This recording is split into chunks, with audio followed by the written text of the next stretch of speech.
In the future, a time came when women were offered a unique opportunity to conceive and give birth to a child using mobile artificial wombs, shaped like eggs. It wasn't a pod, it was a baby. People found themselves completely attuned to the pod. In this near-future scenario, a young woman named Rachel woke up in her apartment.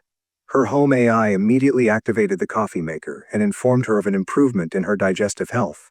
It suggested an appropriate outfit for the day and reminded her of her upcoming visit to the capsule center. Rachel then woke her husband, Alvy, to wish him good morning and say goodbye before heading to work. The AI proceeded to advise Alvy on his outfit and informed him that his happiness index had slightly increased. It served him a prepared breakfast, and he went to the home greenhouse. Meanwhile, Rachel arrived at work, where there was to be a presentation on a new generation of cognitive assistants called Our Machines, which were soon to become the new cognitive supervisors. After the meeting, her supervisor invited Rachel for a conversation. Concerned about her plans to expand her family, since they were considering offering her a promotion, the supervisor explained that the corporation was also willing to fund the services of the uterus center. Rachel appreciated the gesture. Later, as she continued her work, Rachel received a call from the uterus center. There had been changes in their schedule, and a spot had opened up, which the center could now offer her. They scheduled a visit. Rachel settled into a relaxing chair, dreaming about her future child. During this time, her husband was conducting a class in the botanical garden. He showed students a fig fruit he had managed to grow naturally and offered them a taste. The young people, however, viewed the fruit with disgust. Only one brave student tried it. Rachel shared the joyful news with her friend and colleague, Alice. She admitted that she hadn't told her husband about the center visit. Because of this secrecy, she consulted her robot psychoanalyst. She confessed that her husband was emotionally distant, fixated on the natural world, and wished to conceive, carry, and birth a child naturally. The AI asked Rachel why such a child would be considered natural, while one gestated in a capsule would not. It asked what truly distinguished the two. Rachel found herself at a loss and couldn't identify any differences. Later, Rachel and Alice went out for lunch. Surrounded by pleasant aromas, Rachel agreed that she needed to talk to her husband about everything. At home, she found Alvy watching a relaxing program. He shared his frustrations about the younger generation not knowing how to interact with nature. He believed that once society commodified nature, everything began to fall apart. The next day, Rachel visited the uterus center. There, she and others discussed how, when the birth rate dropped to 0, the center had been established to solve the crisis. Women no longer wanted to have children because it was inconvenient.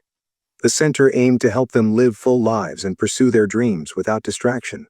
Linda, the director of the center, welcomed the gathering and introduced the latest technological advancements. She argued that since humanity had always controlled nature, women should also control childbirth. Linda then gave a tour of the center, showing the capsule developed by scientists where the baby would grow. She explained that if parents didn't have time to interact, they could still play music, audiobooks, or educational podcasts through an app. They could feed the child and monitor its development. One major benefit was that capsule-born children were not exposed to viruses or toxins.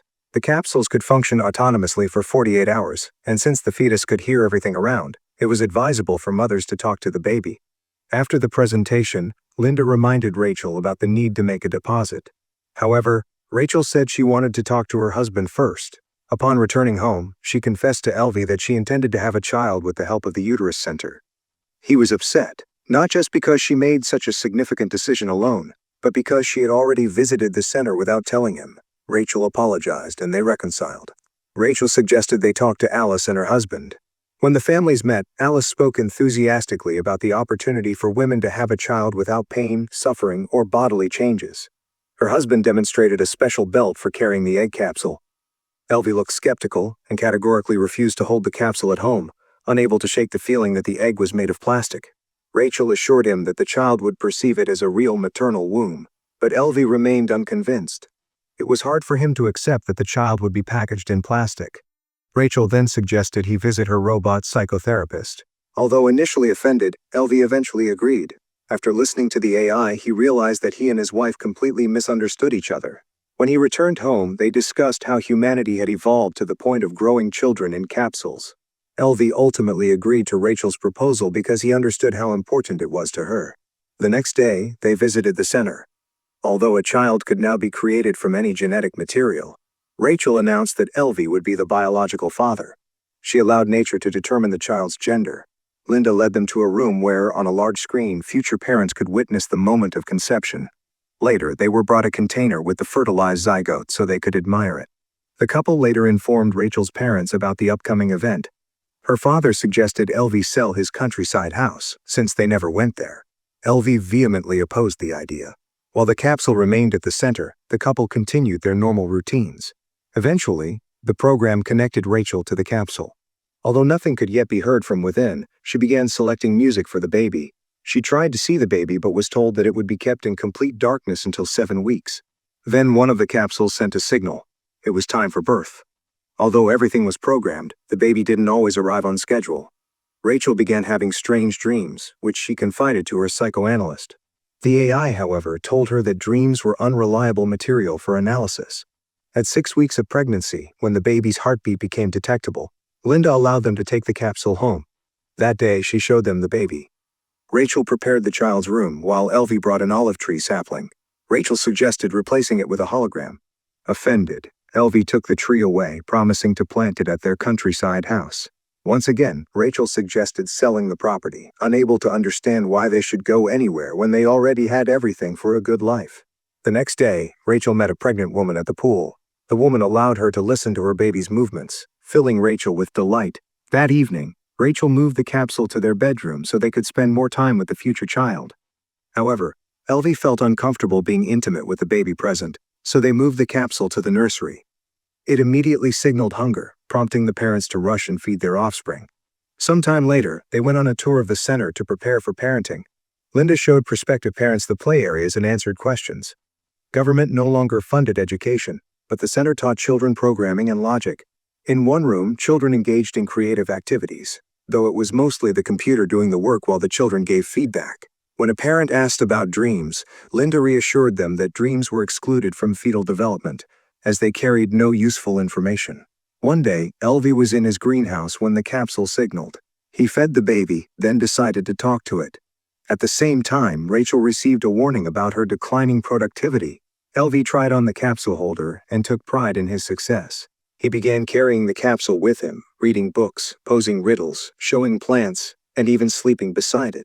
At work, he encouraged visitors to hug a tree and feel its calming effect. His supervisor congratulated him on the upcoming event, but suggested replacing live plants with holograms due to costs. Alvy became furious and rejected the proposal.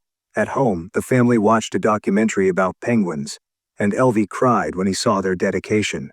Concerned, Rachel suggested returning the capsule to the center, as other parents did. Alvy revealed he had brought the capsule to work. Rachel told her colleagues, expressing concern over her husband's intense attachment to the capsule. The women, however, encouraged her to see it as a positive bond. Rachel continued having strange dreams. Her pregnant friend reassured her that it was normal. One night, Rachel dreamt she had a baby bump and enjoyed it. She began devoting more attention to the capsule, especially after Alvy's mother sent them a book about parental closeness.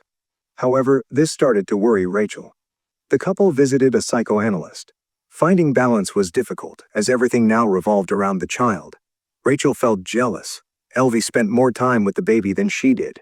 She insisted that, as the mother, she should feel the baby.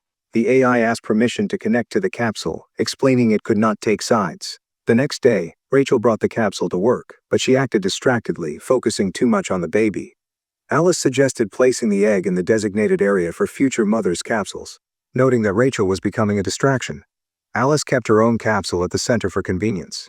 That evening, Rachel rushed to the center for a parenting seminar.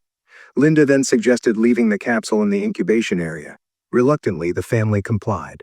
The house felt empty, and both parents missed the capsule. One day, Rachel dreamed of walking along the seaside with her baby. She woke up in tears and moved Alvy's little tree into the child's room, surprising her husband. At work, her boss was unsatisfied with her productivity, but Rachel insisted everything was fine. Later, Linda informed them that delivery would take place the next Wednesday, as all births now occurred in the 39th week. Early or late deliveries were unacceptable due to the high demand for capsules.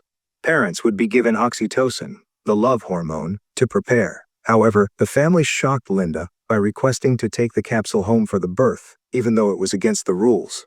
Important personality development seminars were held every day. Linda instead recommended taking special tablets to regulate the baby's sleep. The couple left, passing protesters opposed to capsules. Suddenly, Alvy returned and, taking advantage of a distracted midwife, retrieved the capsule without permission.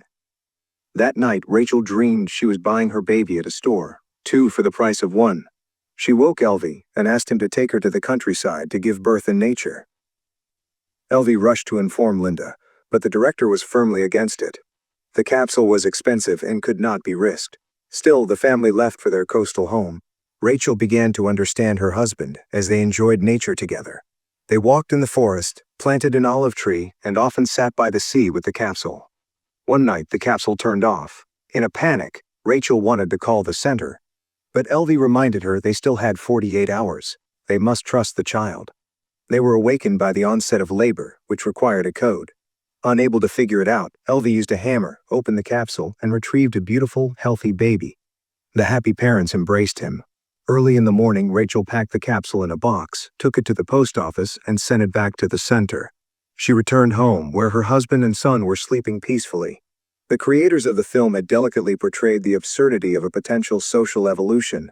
Nothing catastrophic had happened. People had simply become so lazy that they forgot the joys of life. Why leave town when one could visit a capsule garden to simulate the forest? Why endure pregnancy and stress when a capsule could do it?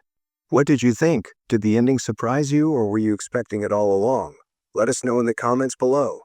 If you enjoyed this recap, don't forget to like, subscribe, and hit the notification bell so you never miss our next movie breakdown. Want more? Check out our recap of similar movie right here.